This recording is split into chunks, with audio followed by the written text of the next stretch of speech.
کہ وہاں لقدق میدان، نفسا نفسی کا عالم، وہاں نہ کھانے کا انتظام نہ پینے کا انتظام،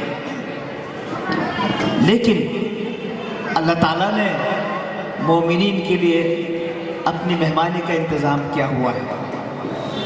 اللہ رب العزت ہم پر بڑا مہربان ہے۔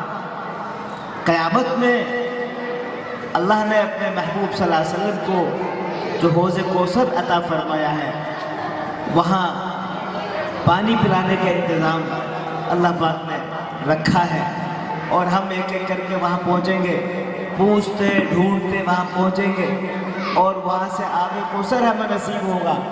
لیکن قاری صاحب نے ابھی جو سبق دیا ہے وہ ہمیں یہ دیتا ہے، سبق یہ ملتا ہے اس سے کہ اگر ہم نے اللہ کے رسول صلی اللہ علیہ وسلم کی سنتوں کو پامال کیا تو وہاں اللہ کے رسول صلی اللہ علیہ وسلم پہچان لیں گے کہ یہ وہ شخص ہے جس نے سنتوں کو پامال کیا۔ ایسا نہ ہو کہ وہاں سے ہمیں ہٹا دیا جائے۔ بچے خاموش ہیں؟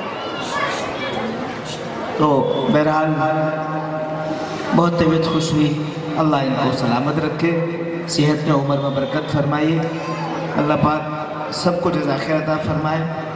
اور اب جلسے کا ہم آغاز کرتے ہیں اپنے ان معصوم بچوں کے پروگرام سے۔ افتتاح جلسے کا ہو چکا ہے، اور اب پہلا پروگرام پیش کرنے کے لیے میں ایک بچے کو دعوت دے رہا ہوں، محمد سعد ولد محمد رضوان، جو حافظ قاری محمد عفان صاحب کے پاس پڑھتے ہیں۔ میں ان سے درخواست کروں کہ وہ اسٹیج پر آئیں اور 40 احادیث آپ کے سامنے سنائیں۔ پہلا پروگرام سنیے، مزے لیجیے اور دعائیں کیجیے، اور ان بچوں کو شاباشی بھی دیجیے۔